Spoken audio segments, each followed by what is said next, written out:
Anytime you watch a Rajnikant starrer action film, it becomes so evident that every aging actor in Hindi cinema wants right now to have is what this Padma Vibhushan Dada Sahab Phalke award winner has. The loyalty, the fan following, the screen presence, the big budget cinema. So many actors in Hindi cinema desperately copy his mannerisms, his swag, in the hope that the magic will touch them too. Does anyone even come close? Hey y'all, my name is Sucharita. Welcome back to my channel where today we're talking about Lokesh Kanagaraj's Coolie, starring Rajinikanth, Nagarjuna, Shruti Hassan, Sobhan Shahir in the lead roles. I can try and explain the plot of this film to you, but the exercise would be futile. You see, Coolie is all plot. The background is Simon's business empire in Visakhapatnam, played by a very good looking, wonderfully dressed Nagarjuna. Simon is evil and sort of insane. His nefarious operations, led by Dayal, played by Sobhan Shahir, involve killing a lot of people. Disposing of bodies is a growing issue that they need a solution for. So they go ahead and kidnap a scientist who has designed an electric chair capable of heating up to 1650 degrees Celsius, instantly incinerating humans.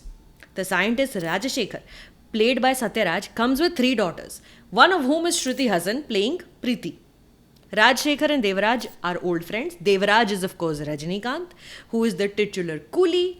And when Preeti needs help, Devraj enters this world. Oh wow, look at that. I have managed to somewhat give you an outline of what happens.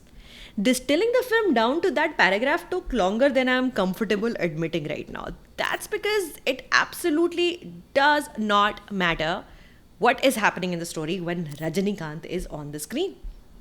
Lokesh Kanagaraj takes his long, sweet time delaying that gratification. First, you hear people talking about Deva. Then you hear him doing something. Then you see a silhouette. Then you see a shadow.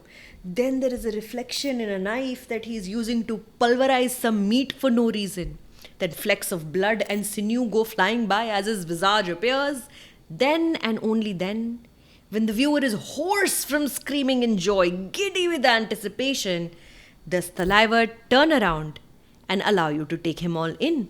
The crowd goes wild, the screen lights up, and everything is good with the world in that moment. Now, to actually get into the pesky business of making a good film, that is a whole different conversation, which is separate from making a film with Rajinikanth in it. Coolie, while simultaneously being the macho, slashy, and violent film it is also riddled with plot holes. In story and screenplay so simplistic it would be unwatchable if it weren't for the actors. Are we still okay with action sequences where Rajinikanth touching a man with his elbow is enough to have them go flying?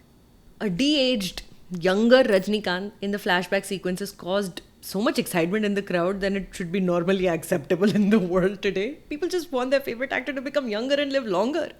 The cult of personality is the only driving factor in Coolie being any kind of engaging cinema. Painstakingly choreographed action sequences, all the slow motion shots, reminding you of the larger than life stature of the lead actor. Everyone fighting using machetes exclusively, swords, so they can allow Foley artists to truly shine, allowing that manliness to be asserted further. So,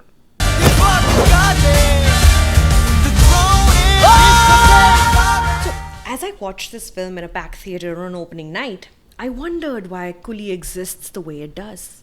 The people involved in making Coolie clearly would know that most of it is cuckoo bananas and it's deeply unserious.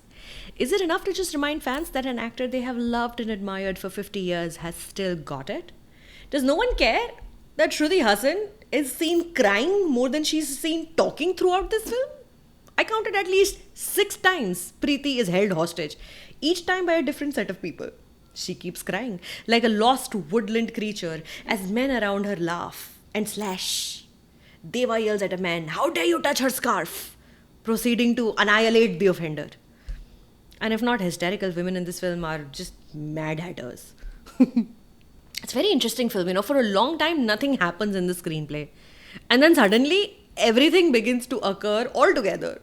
Plot points landing pell-mell on top of each other, all of them involving men killing more men, as Anirudh Ravichander's phenomenally catchy music goads everybody on. Side note, that track Koki is such a banger.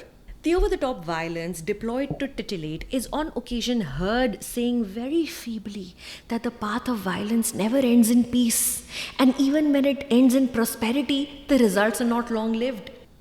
The violence, though, never even feels earned, because it's just always on. When stakes are low, men are slashing. When they are high, men are slashing.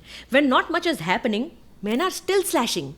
Only pausing long enough to allow Pooja Hegde to get in a dance number, which also allows Sobhan Chahar to stop the murdering to shake a leg. He's pretty good. Oh, and Amir Khan shows up right at the very end, dressed like a bite-sized baddie. In frankly, one of the more interesting things one has seen him do of late. I fear a film like Coolie adds little to culture and conversations, working largely only to encourage idolization.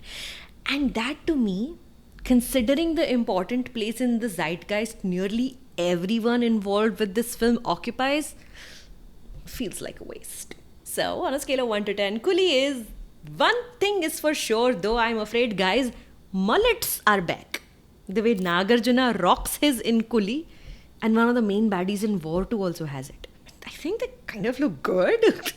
I've also spoken this week about War 2 on this channel, another hyper manly, violent, just for the sake of violence, high budget cinema, now in movie theaters. Go watch that review as well and subscribe to the channel before you leave. Maybe another live stream discussing everything this week. I don't know. My name is Sucharita. Thank you for stopping by.